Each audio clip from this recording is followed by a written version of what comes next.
Uno de los problemas más grandes de la filosofía es el cuestionamiento sobre la verdad. Podemos considerar la verdad como algo objetivo, como algo que prevalece, o la verdad es relativa. Cada quien decide lo que es su verdad y eso es válido y debemos de respetarlo. Si te ha surgido esta pregunta en algún momento, te invito a ver el siguiente video.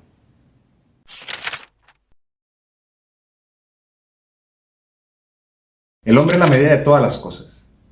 Este tipo de frases nos plantean desde la parte actual cuestiones como, por ejemplo, el hecho de poder afirmar que cada quien tiene su verdad y tu verdad es tan válida como la mía, aunque cada una se contradiga.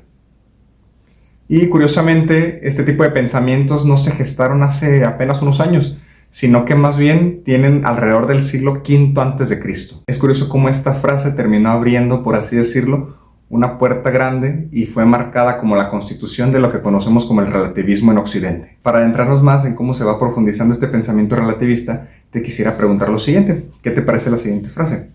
Las cosas individuales son tales cuales me aparecen a mí. Son tales para ti cuales aparecen a ti. ¿Y qué tal esta? Para quien tiene frío es frío. Para quien no, no. Digo, parece algo muy lógico, incluso tan común en nuestro pensamiento, que se nos hace totalmente normal. Pero curiosamente son frases de la filosofía sofista de hace más de 2000 años. Estamos hablando de lo que fue el germen, como te decía hace un momento, del relativismo, en donde cada quien tiene su verdad y no hay verdades absolutas. Es una de las máximas que pudiéramos encontrar que se fue germinando desde entonces. La semilla está tal cual en aquel siglo V a.C. La idea principal sería que todos están en la verdad. Cualquier cosa es posible decir y también cualquier cosa es posible contradecir. Esta cuestión no está del todo mal. Pudiéramos considerar, por ejemplo, que la filosofía sirve para tal cual cuestionar cualquier cosa. No nos quedamos solamente con lo que nos dicen porque la persona que nos lo dijo tenía autoridad y ya, sino que más bien la cuestionamos, la analizamos, reflexionamos el por qué. El problema es cuando pensamos que una vez que la cuestionamos, pudiéramos relativizarla tal cual. Entonces es aquí donde pudiéramos tal vez cuestionar, criticar hasta qué punto podemos llevar al extremo el relativismo. Y dentro de esta charla te pregunto, ¿realmente todo es relativo? ¿Realmente no hay verdad absoluta? ¿Habrá cosas que sí pudiéramos considerar como verdades absolutas a pesar del tiempo, a pesar del espacio, a pesar de la época? ¿O necesariamente todo tiene que ser relativo a un sujeto, a una época, a una cuestión? Este tipo de pensamientos relativistas que, como te mencionaba, tienen su origen hace bastantes siglos, hace milenios, pues fueron originados principalmente, aunque no fue el único, por Protágoras de Abdera, un filósofo que, como bien te menciono, pertenece a la ciudad de Abdera, pero tuvo bastante éxito en diferentes lugares de Grecia, incluso en la ciudad de Atenas. Y es muy interesante porque este pensamiento relativista, este pensamiento de aquel sofista, pues era incluso aclamado e incluso valorado por los políticos. No sé por qué les interesara tanto el relativismo a los políticos, ¿verdad? Algo rescatable de su pensamiento que yo pudiera considerar es lo siguiente. Protágoras proponía a sus discípulos que tenían que lograr hacer que lo que fuera el argumento más débil terminara siendo el más fuerte, con la intención de demostrar que incluso un pensamiento débil podía llegar a conducir a la victoria en una discusión siempre y cuando se utilizaran las palabras retóricas correctas, las palabras que se necesitaran para envolver a la audiencia. La cuestión entonces es que no importa el contenido de lo que estás diciendo, sino más bien la manera en que lo estás diciendo y la manera en que buscas convencer a la persona que está en tu auditorio. En una época en donde filósofos como Sócrates, Platón, Aristóteles veían la virtud más como una cuestión ética, moral, llega Protágoras para afirmar que la virtud más bien estaba en esa habilidad de convencimiento. Esa habilidad para lograr que prevaleciera cualquier punto de vista encima del opuesto. Sería interesante que te preguntaras, yo también me lo he cuestionado, ¿para qué carreras u oficios en la actualidad crees que sirva este tipo de pensamiento sofista en donde todo es relativo, donde el ser humano es el que pone la medida y no necesariamente algo externo? Sí, porque al final de cuentas esta frase que te mencionaba al principio, donde te digo que el hombre es la medida de todas las cosas que afirmaba Protágoras, tal cual tiene que ver con esto, ¿sí? En donde la idea es que te des cuenta que el ser humano es el que decide qué está bien, qué está mal, qué es lo justo, qué sería la injusticia, dónde está el deber, la virtud, un sinnúmero de cosas que se pueden tomar desde ahí, y terminamos viendo una filosofía, un pensamiento antropocentrista, pero en un sentido no necesariamente en donde el ser humano busque resaltar diferentes cualidades o explotar su potencial en alguna cuestión ética, sino más bien manipular de tal manera el pensamiento para que, según la visión de ese ser humano, se considere lo que es ético, lo que no lo es, justificar los medios en general de cómo poder alcanzar tal vez el éxito, la cima de la política, la economía y demás. Te decía que pensaras justamente en qué carreras se pudieron utilizar en la actualidad, porque en el tiempo de Protágoras muchos jóvenes estaban atraídos justo por el interés político. Les daba la oportunidad de abrirse a cuestiones políticas, pero también en las asambleas, donde mucha gente se reunía a dialogar, y en los tribunales. Creo que aquí pudiéramos ya darnos una idea de más o menos que pudiera servir todavía ahorita en esta cuestión retórica que utilizaban los sofistas. Sí, por ejemplo, pensemos en los abogados. Al momento de entablar un diálogo, estar en juicio para convencer a la audiencia, para convencer al juez, al jurado, sobre que su cliente está en una posición ventajosa, por así decirlo, en cuanto a la legalidad de lo que está exigiendo. Sí, ya sea, por ejemplo, una persona que fue demandada o una persona que está demandando, el abogado tendrá que jugar con esta retórica para convencer al jurado, al juez, de que su argumento es el verdadero, por así decirlo, cuando tal vez está jugando con simplemente algunos trucos de su oratoria para que suene mejor, ¿sí? Figuras retóricas, algunas palabras elegantes y demás para poder envolver a la audiencia y convencerlos de que lo que está diciendo es la verdad. Tristemente, este tipo de pensamientos pudieran servir justamente para eso, para aplicarse en lugares en donde muchas veces no importa lo que es verdad de manera objetiva. De hecho, más bien, Protágoras invitaba a darse cuenta de que no había verdades absolutas. Con esto no estoy diciendo que necesariamente uno tenga que estar de acuerdo, hay que cuestionar por qué sí pudiera ser real lo que está diciendo, o por qué pudiéramos caer tal vez en un extremo en donde pues terminamos absolutizando el mismo relativismo. Porque una de las críticas más grandes que se han hecho al relativismo es tal cual esto. El relativismo afirma que no hay verdades absolutas, pero termina convirtiendo esa propuesta en una verdad absoluta. Este tipo de pensamiento de Protágoras también abrió paso a que se pudiera afirmar tal cual que no había incluso verdades morales absolutas. Y aquí es donde podemos encontrar afirmaciones que estoy seguro que incluso pudiéramos compartir, en donde hay quienes afirman que no necesariamente lo que está bien ahorita pudo haber estado bien hace 500 años, y lo que estuvo bien o mal hace 500 años pues probablemente ya no esté bien ahorita o mal. Entonces, habrá cuestiones en donde el relativismo sí se puede aplicar, pero habrá otras en donde uno pudiera cuestionar, bueno, ¿habrá algo dentro de la ética, dentro de la moral que pueda permanecer a pesar de que haya pasado un milenio, a pesar de que hayan pasado varios siglos, a pesar de que las sociedades, las personas cambien? ¿Habrá algún hilo conductor en esa moral, en esa ética, o necesariamente se pierde conforme va cambiando una civilización, conforme va pasando un milenio, un año,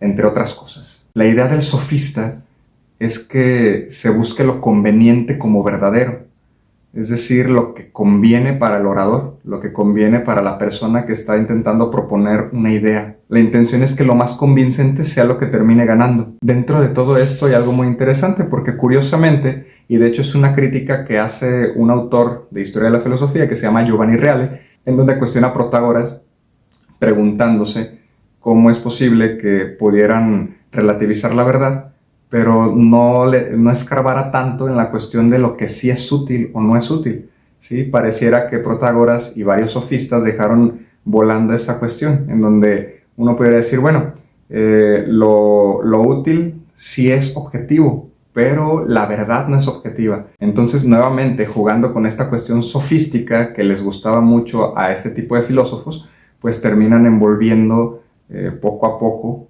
a las personas que los están escuchando, a sus oyentes, para convencerlos de que se fijen directamente en el argumento débil y no tanto en cuestionar tal vez estos vacíos que quedaban en su filosofía. Donde los historiadores han encontrado con más detalle este tipo de pensamiento en una obra que escribió el mismo Protágoras, que se llama Las Antilogías. ¿Y por qué le puso ese nombre? Porque antilogía tal cual significa etimológicamente contradicción. Y la idea era justamente proponer argumentos en pro y en contra y buscar que aquellos pensamientos que fueran más débiles fueran los que terminaran triunfando contra argumentos de verdadero peso lógico y con buen razonamiento. Y todo iba bien hasta este último punto que menciono, porque sí está bien siempre cuando uno está analizando un pensamiento, cuando tú estés pensando en si una persona hace una afirmación buena o mala, pues poner la tesis y la antítesis.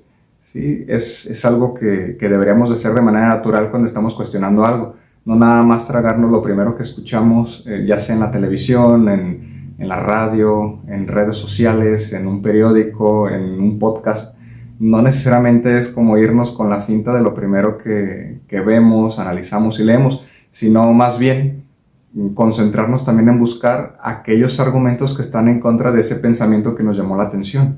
Si no estamos realmente formando un criterio un poco más crítico. El problema es ese, vuelvo a lo mismo, que Protágoras lo que buscaba enseñar era que aquel argumento que pareciera lógicamente más débil, terminar por convertirlo en algo convincente, que es en lo que muchas veces terminamos cayendo en la actualidad.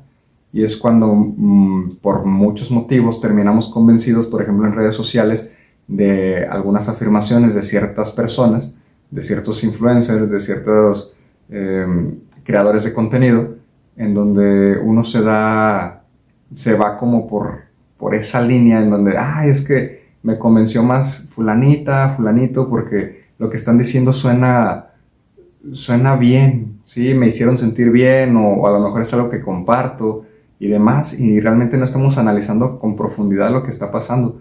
¿Cuántas veces no nos ha pasado en redes sociales que escuchamos a una persona hacer ciertas afirmaciones y como lo dice de una manera bonita, melosa, pues terminamos creyendo, y cuando analizamos más a fondo, revisamos comentarios, vemos como otros puntos de vista, nos damos cuenta que no necesariamente estaban en lo correcto, pero nos dejamos llevar en primera instancia porque lo dijeron de una manera elegante, adecuada, que prestaba tal cual para la emotividad de las redes sociales. Entonces, de este pensamiento de Protágoras, en donde se buscaba ver argumentos a favor y en contra de un tema, creo que no pudiéramos necesariamente tacharlo como algo malo. De hecho, por ejemplo, Santo Tomás de Aquino lo hacía o lo hizo con la Suma Teológica. Suele presentar cuestiones que va a analizar, en donde lanza la cuestión, después da todos los argumentos en contra, y en la misma parte de la suma donde está analizando esa cuestión, de hecho así tal cual se llaman, si analizamos en el escrito los pensamientos que iba desarrollando, va rebatiendo todos los argumentos en contra para poder defender al final una afirmación que él ve como verdadera. Ejemplo clásico, las 5 vías para la existencia de Dios, que ahorita no voy a meterme a profundizar, simplemente las menciono. Tomás de Aquino, antes de que se desarrolle como tal el argumento a favor de la existencia de Dios, primero ve cuáles son los argumentos en contra de esa existencia, y una vez que termina, los va rebatiendo para después proponer las 5 vías. Entonces, por así decirlo, pudiéramos considerar que Protágoras hace bien al momento de decir o de poner esta contraparte, ¿no? De analizar un tema, ver posturas a favor de una afirmación, posturas en contra de la afirmación. El problema, nuevamente lo menciono, pues es querer resaltar el argumento débil para que suene convincente y parezca que esa es la verdad. Y con todo esto que te acabo de mencionar, ya para ir aterrizando y terminar esta charla de café, quisiera que reflexionáramos sobre el pensamiento sofista de Protágoras, pero con una frase de Juan Pablo II. Aquí Juan Pablo II lo rescatamos tal cual como la parte filosófica que tiene, en donde sabemos que también es uno de los grandes exponentes del personalismo, que es otra corriente filosófica que surgió en el siglo XX. Y Juan Pablo II afirmaba lo siguiente: si ponemos al hombre como medida de todas las cosas, lo condenamos a ser esclavo de su propia finitud. Y esto lo estoy haciendo como una paráfrasis, pero lo podemos encontrar tal cual en algunos de sus comentarios y reflexiones con cuestión filosófica, ¿sí? Y tal cual esta frase va directamente atacando la que te mencioné al principio, en donde Protágoras afirmaba que el hombre es la medida de todas las cosas. Entonces, ¿qué tanto conviene que el ser humano sea la medida de todo si terminamos siendo finitos y al final lo que afirmemos, lo que digamos como verdad, si nos ponemos como máxima referencia a nosotros mismos, pues terminamos condenando nuestro propio pensamiento, la propia verdad, a la finitud que no tardará en llegar en algún momento a nosotros. Esto ha sido todo por hoy. Gracias por acompañarme en esta charla de café. Yo soy Oscar Navarro. Nos vemos en el siguiente video de esta serie de sofistas que he preparado para ti.